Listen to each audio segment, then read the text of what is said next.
Namo tassa bhagavato arahato sama sambuddhassa. Namo tassa bhagavato arahato sama sambuddhassa. Namo tassa bhagavato arahato sama sambuddhassa. Okay, the tribulations of unreflective living. So, unreflective living. What does it mean by unreflective living? Unmindful. So what does it mean by being unmindful?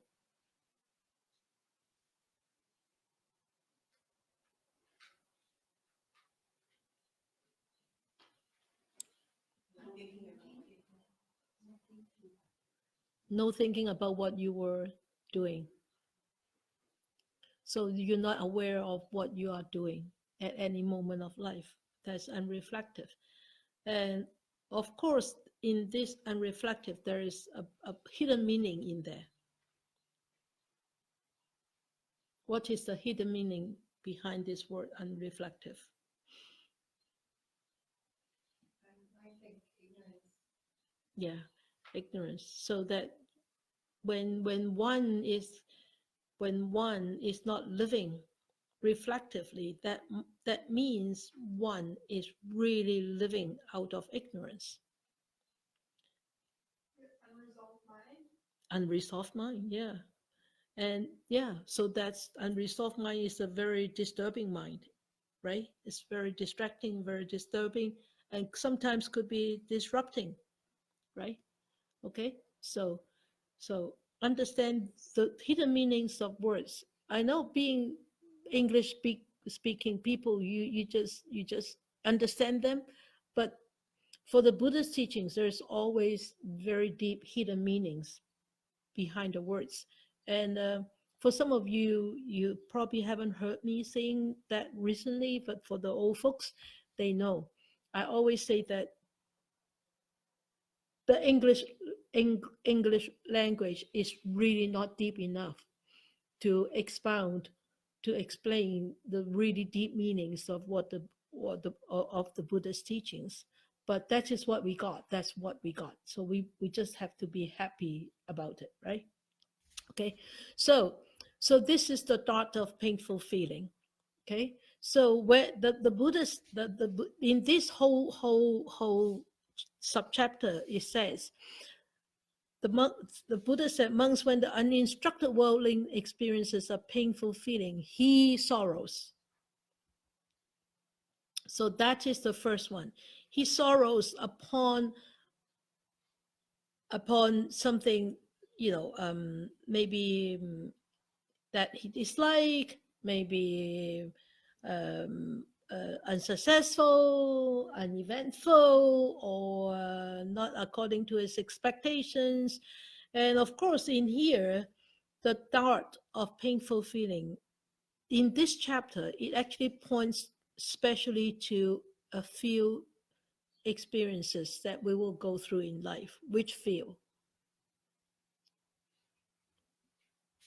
We just read. Praise and blame. Praise and blame. That is the next one, the vicissitudes. Huh? When you feel painful feelings, you try to avoid it, run away. No, but why would you feel painful feeling? Towards what kind of situations? Not what you want. Okay, but what about here? What does it say here?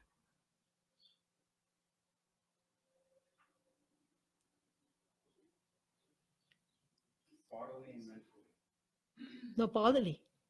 Bodily. I'm Body, the first thought. isn't bodily pain. Yeah. In reacting to what kind of life situations? Right here. You're the young one. Robin, did you get it? No. Okay. Come on. What is that? Hey? Or is the question not clear enough? 1, 2, 3, the third paragraph. What was the question again? You're very smart, Paul. You're so clever.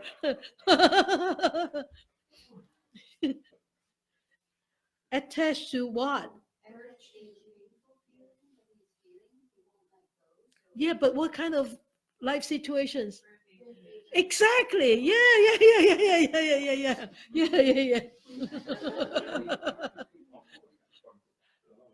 Reprimanded.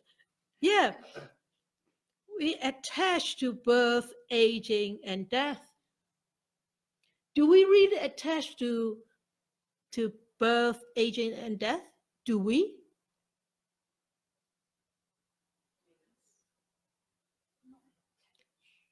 We don't actually attach to that life situation. We attach to the dislike to those situations, right? We don't like those situations. We don't like getting old. I don't like getting old. Now I'm getting old. I don't want to die. Now I'm dying. Everybody, all of us are dying anyway. So we are attached to the dislike to that life situation. That is inevitable that we have to go through, right? Everybody has to go through. No matter how young you are, you still have to go through old age eventually. And sickness and eventually definitely death. That is a bodily one that we cannot avoid. Yes, we cannot avoid. That is the first thought that we are, the minute we were born, we already carried that thought on us. That's the bodily one. It creates an unpleasant bodily sensation, feeling. OH is OH to this body. We're talking about body first, okay? And sickness is sickness to this body. And death is the decay of this body. Okay? So that's the bodily one that nobody can avoid. That is inevitable. Right? But there is a second one, which is the most important one. That is the mental one, isn't it? Right? The mental one, how come it gone down to the, okay, never mind. This mental one is, why is there a mental one? Why is there a second thought? Starting in creation, their thought about the bodily one, that we form it ourselves, our attachment to something. Okay, you thought about it. Yes. Just thinking? Reacting. Reacting with what? Aversion. Huh? Aversion. And then?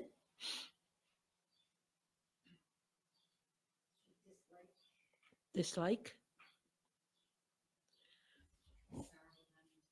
There, everything, sorrow, lamentation, dejection, pain, despair, everything. That is the the last sentence of the third paragraph. So who's attached to sorrow, lamentation, pain, dejection, and despair? So sorrow, lamentation, pain, dejection, and despair, can these be avoided? No?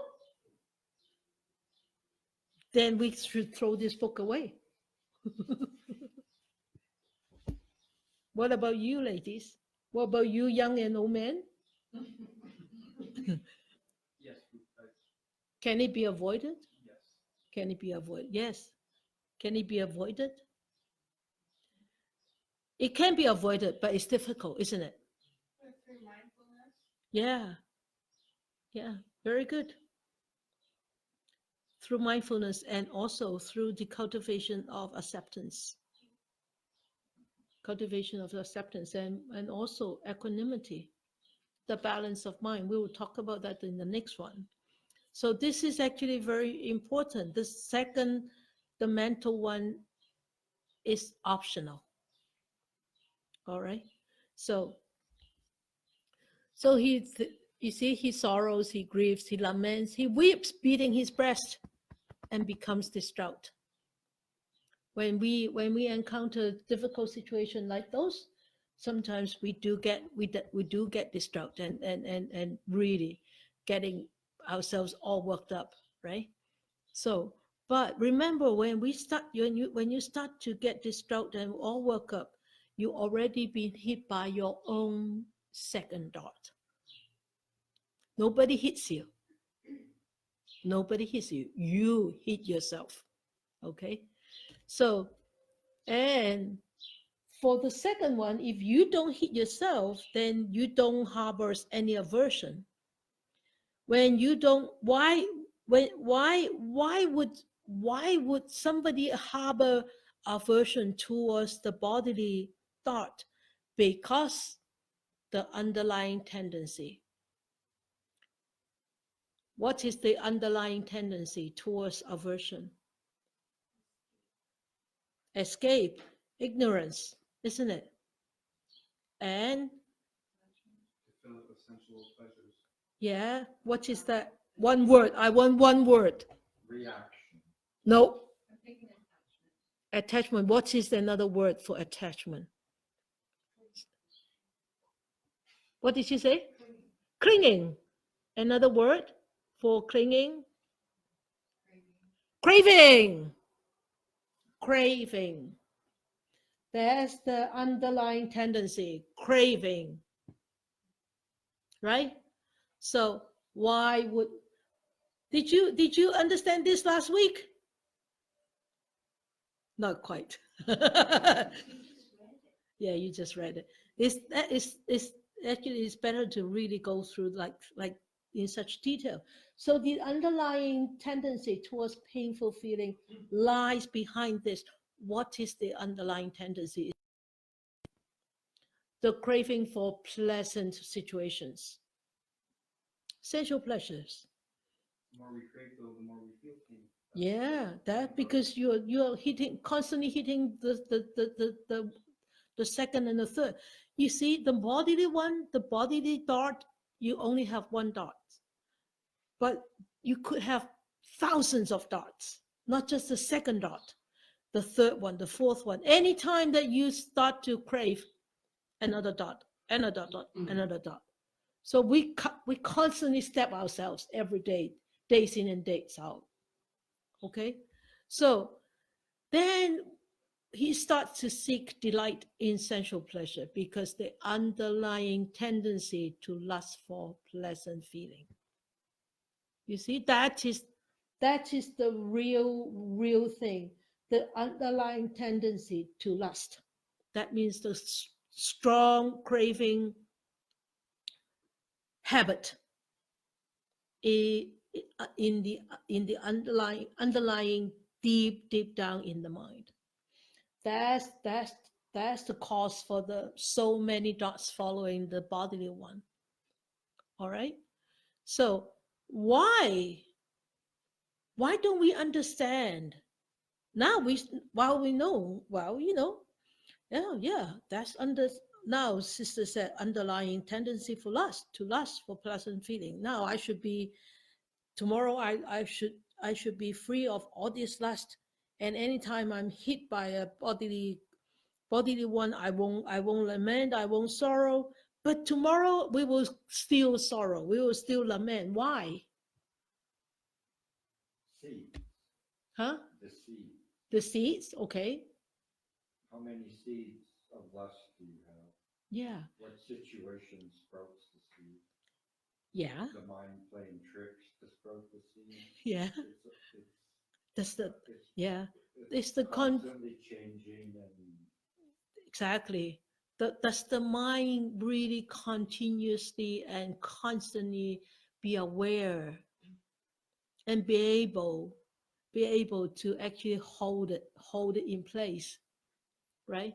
But not necessarily tomorrow, maybe tonight when you go home, even though you have eaten your dinner, you say, oh, maybe I want a snack because tonight's topic is too heavy.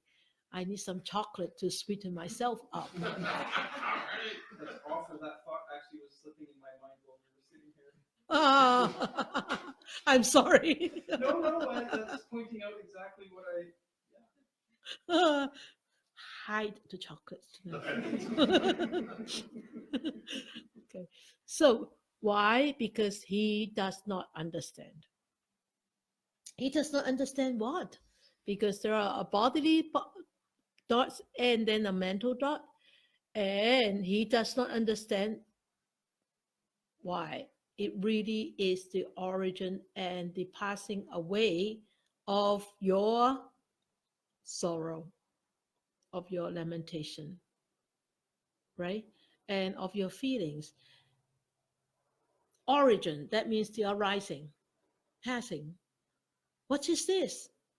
This is the law of what? Huh?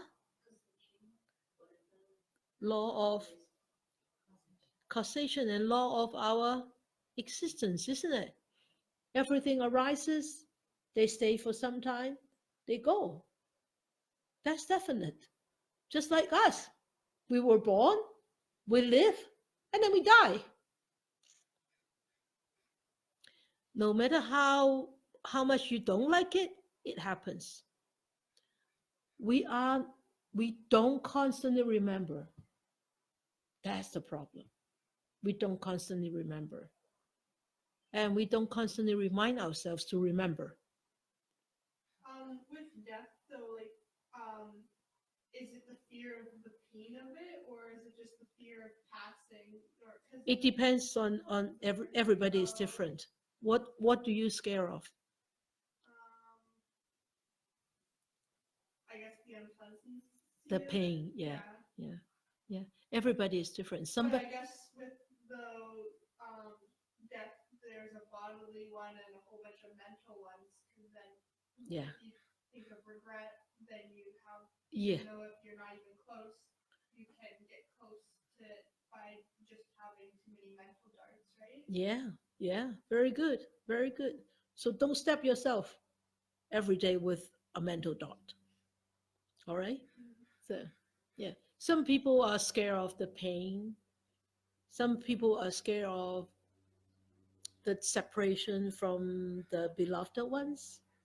Some people are scared of they have too much money in the bank. They don't want to let go of the money when they die, but they have to let go because they cannot take the money with them, right? Crazy as that sounds. Well, but it's true, isn't Yeah. it? But some people, more people are afraid of what? The unknown, the unknown future destiny. Where am I going to go? What happens to me? Right? So that's the very big unknown. Okay. So and the gratification. So the the the pleasure and the danger and the escape. This is an what? An uninstructed worldling. Okay. And what is the escape? What escape? Escape from where? Escape from all these feelings, right? Escape from all these feelings. This is an uninstructed worldling because he does not understand. This has arisen, this will stay, and this will go. And because of this not understanding, so he actually tried to find pleasure, yeah, pleasure in this bodily existence all the time, not just once in a while but all the time. And he seeks, when he start to seek the replacement with sensual pleasure, that will be the what? That will be the second dot coming. Yeah. And so that will cause, that is the danger of the second dot coming. And how to, and that also will stop him finding the escape from all these dangers, right? So with an uninstructed worldling, if he feels a pleasant feeling, he feels it attached. What does it mean by this?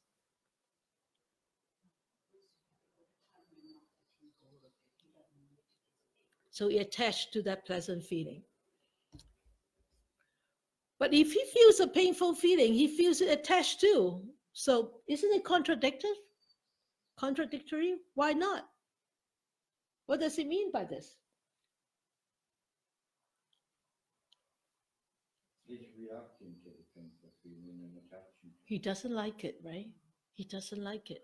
So he feels it attached. Why are you still here? Like when you're meditating, you feel so much pain. You wanted it to go away, or you wanted me to ring the gong. And why she doesn't ring the gong? I'm so painful. You see, he feels it attached. And when you feel it attached, that painful feeling, then you start to seek ways to actually push those feelings away. And that's where the danger comes from. Like we see it everywhere nowadays in the world. People people how people deal with stress, they drink, they smoke, they go on drugs. How do people deal with grief? They eat, they spend money, they sleep, they get depressed. And how do people deal with failures? They blame, right? They blame, they eat, they drink, they use substance, anything. They buy, they collect things, anything. You just cannot imagine. There's so many different kind of techniques because that people deal with their own difficulties, mental difficulties. And a lot of these techniques, I could say, quote, techniques, are not reflective living. They are unreflective living.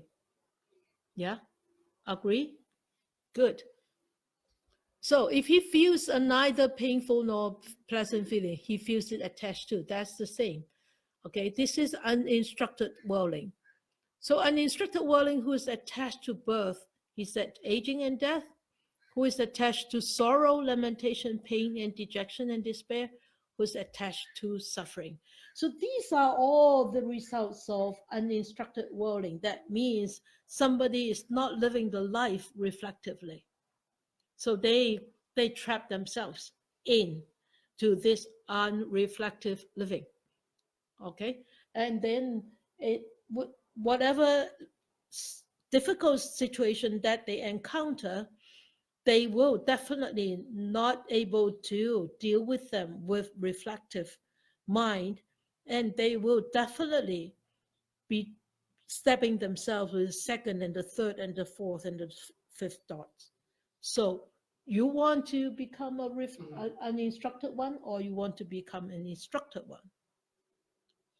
Of course, an instructed one, right? Who wants to be stepped by so many dots and carry those dots all the time? And who is going to pull the dot for you? Only you, yeah, only you. Right? Nobody can do it for you. Only you. All right. So for the instructed worldling, so we look at it now. He experiences a painful feeling. He does not sorrow. Look at the red word. He does not sorrow. He does not grieve or lament. He does not weep, beating his breast and become distraught. And you think this is unrealistic. How can we do that? Because we are sentimental beings. You can cry, you can grieve, but not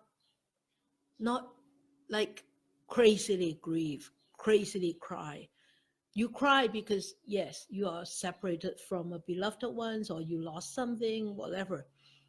But you don't carry it on all the time to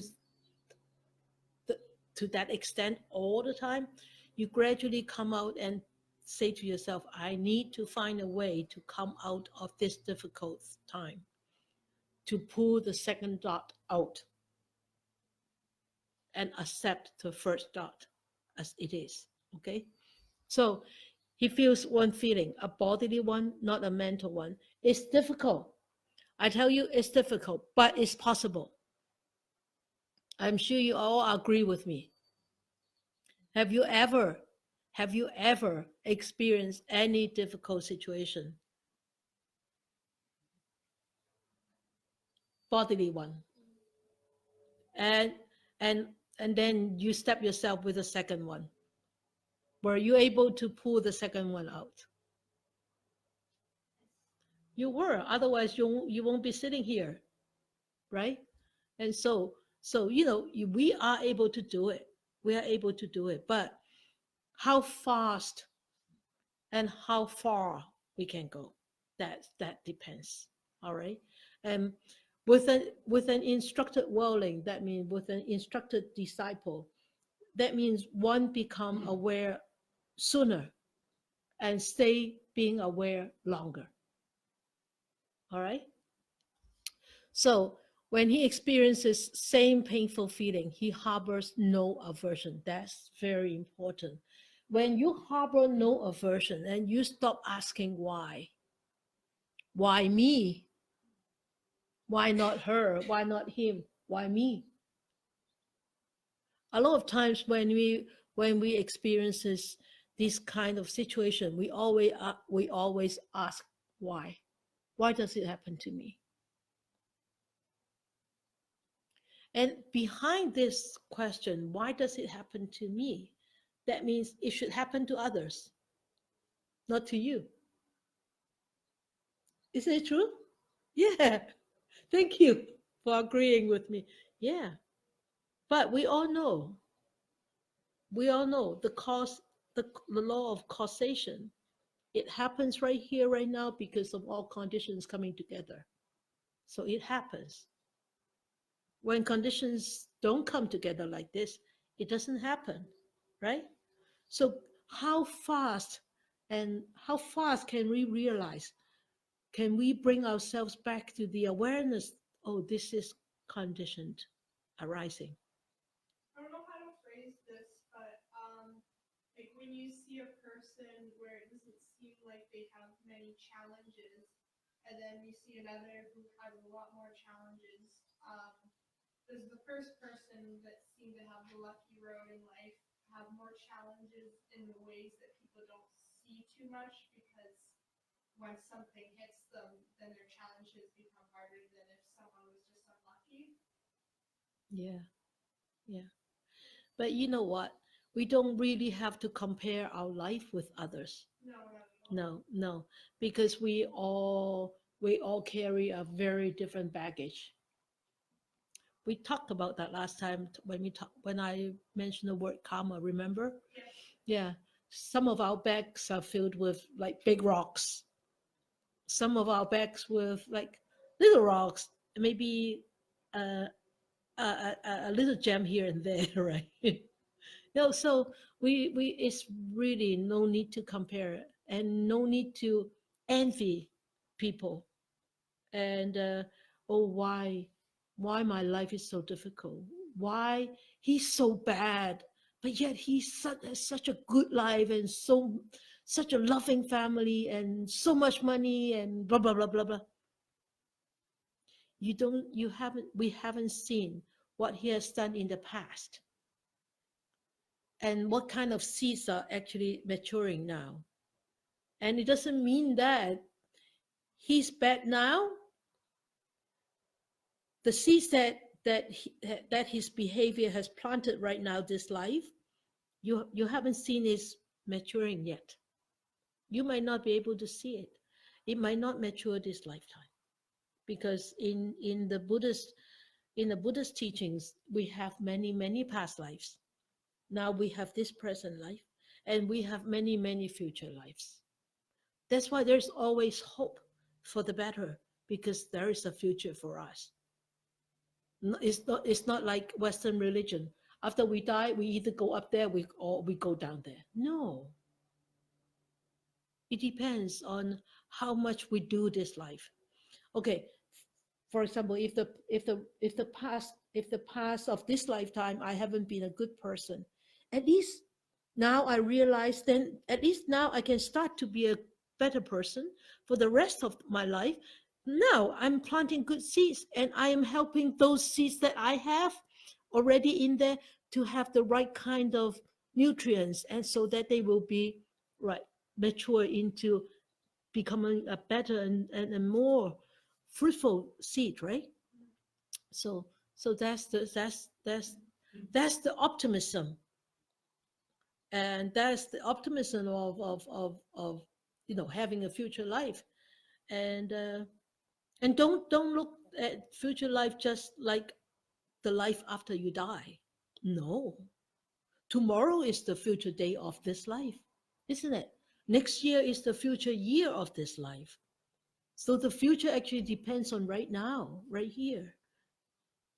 You see, it's very important to realize that. Don't wait until you die to go to a future life. That's too far. Then we would have wasted the rest of this life to pave a better future. Yeah. Okay. Good. So the underlying tendency to aversion, painful feeling, does not lie behind this. Remember. So the underlying tendency to aversion, that means the craving for this unpleasantness to go away. Okay? So does not lie behind this. There is no behind reason. There is no like behind the scene reason. All right? So that's important. And he does not seek delight in sensual pleasure. Why? Why? How to manage his pain without seeking for sensual pleasure. He knows how to manage. Good. So he knows of an escape other than sensual pleasure. So, okay. And then, and he does not seek delight in sensual pleasure. When he stops seeking delight in sensual pleasure, that underlying tendency to lust for pleasant feeling does not lie behind this. Okay? So that's very important to understand. That underlying tendency is the deep hidden seed that we all have. The habit, the old habit, the reactive habit of aversion towards unpleasantness, and reactive habit of craving towards pleasantness. Okay? Got it, Tony? You were staring me. Okay. All right. Okay. And so he understands as it really is, because he knows this is the arising and this will pass away. And this is the gratification. This is the pleasure. And this is the danger. And also this is the escape. So you can see the different stages, the arising. And then the gratification and the danger. The gratification is actually the process, isn't it? The pleasure that's going through. And because of that pleasure, then that will have a resulting danger. And if I do see the danger and I'm not following it, then I will find an escape. You see, it's so smart. The teachings of the Buddha is so smart. You when you read it, you just read it through.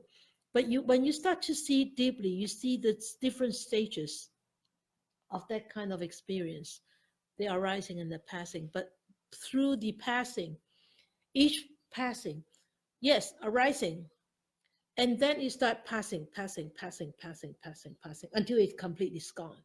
But throughout this passing, there's so much for us to experience. That's the process. That's why some people are afraid of dying. They are not afraid of death, because death is just within 1 second. You breathe out and you cannot breathe in anymore. That's it. But the process to death is scary. Right? The process. So we don't know. We don't know when we will die, but the process towards death is scary to a lot of people. Okay? Because of that, and instructed will know When he feels a pleasant feeling, he feels it detached. He doesn't attach to that pleasant feeling because he knows why. He knows, huh? It will disappear. Anicca, impermanent, right? So if he feels a painful, so same as painful feeling, or same as neither painful or nor pleasant. Cool. So a noble disciple who is detached from birth, aging, and death will not become sorrow, will not lament, will not be painful, will not feel dejected, and will not live in despair because he's not attached to neither painful or pleasant feeling. So, when we start to feel sorrow, when we start to feel lament, pain, dejection, and despair, these are all stem out from aversion. Remember, aversion. In aversion, that means you don't like it, right? You don't like it. Sometimes people become so much averse that they become angry.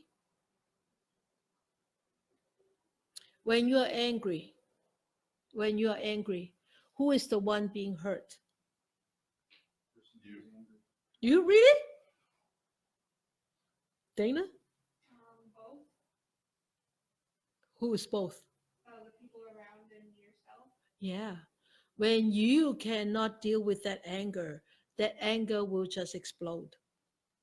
The first person who is hurt will be you yourself. You yourself. But when the fire becomes so strong, it just burns everything. It burns people around you, the cats, the dogs, everything, even the house. Yeah. So that fire, you need to contain that fire. You need to put that fire out. Okay. And by how? By putting, actually, by detaching yourself from all these lust for sensual pleasure, all this lust for pleasant feelings. Yeah. And that is the difference between a uninstructed disciple and an instructed disciple. By not throwing another log in. Yeah, by not throwing another log into a burning fire or a fire which is already almost going off, turning into coal. And then you throw in kerosene, you throw in gas, boom, explodes, burns. You burn yourself, you burn others. I've seen that so often. I mean, I was like that myself. Way back in the old days, sometimes I do still lose my temper once in a while right now, but not that often. But before, I always get so angry, constantly angry. This is no good, that is not right, and this is bad, and you should be doing this. Always pointing fingers at others. But I did not see when I point fingers at others, actually, there are 4 fingers pointing at me, at myself. We are so unwise, right? So, let us be wiser. Let's be wiser and look at this. I mean, even though for the rest of our life, if we can just use this chapter as our motto, motto, motto to live our life, this is sufficient enough. Is anger worse off emotion than sadness, or they're both fairly unreasonable? There is nothing like worse or better. Yeah. Any emotion could be very detrimental. All right, because like anger is the same, sadness is the same. When you're sad, you hurt yourself. When your sadness is not contained, cannot be dealt with, you don't know how to deal with it, you spread the sadness around.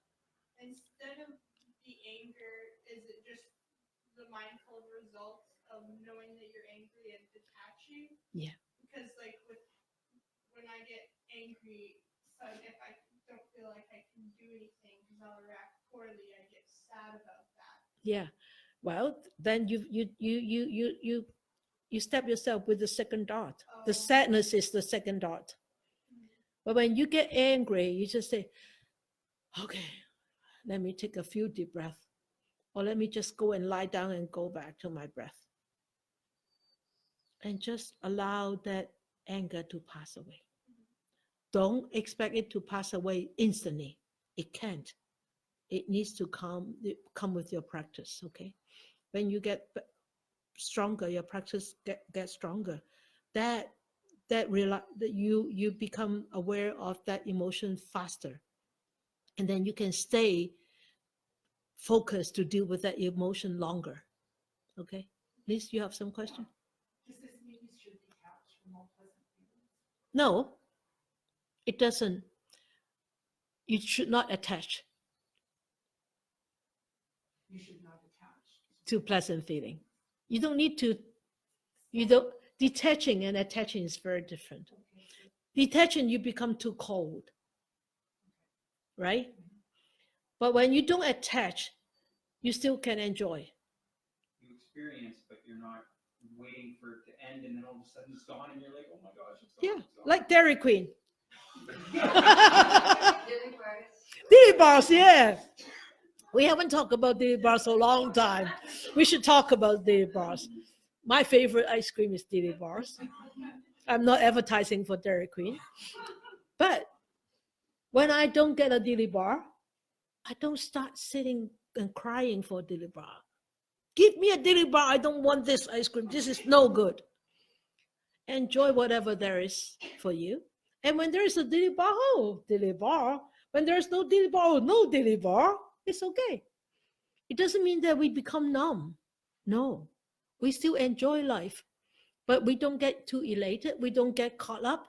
We don't get so engaged, so dive into it that we completely lost our senses. We still enjoy life, but we don't waste too much energy to look for it. If it's there, it's there. If it's not there, then I'm still okay. All right, good. So when you're reacting to that, you can enjoy it, but when you start reacting, you're also walking away from the present moment. Yeah, You're not in the present moment. you're not. You're in your reaction. You're in your reactive mind already. So to stay in the present moment, you can enjoy the dilly bar when it Yeah. comes, it's gone. Yeah. If somebody stole your dilly bar away from your mouth, you just have fun, enjoy my dilly bar. Or it falls on the ground. Or falls on the ground. Someone offers you another one, and you can enjoy that one too. Exactly. You go buy another one. All right. So we can only do one subchapter today. You see? Oh wow. So we will study the vicissitudes of life next week. So let us dedicate, and then may these blessings extend to all, that we with all the other living beings together will attain the Buddha way.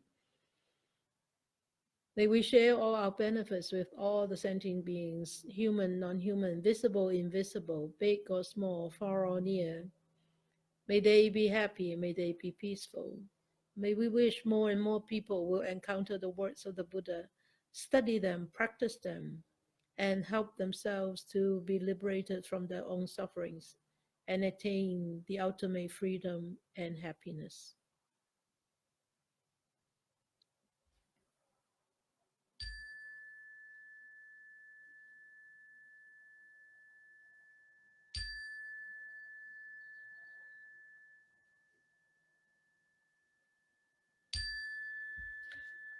Okay. Good night. Good night.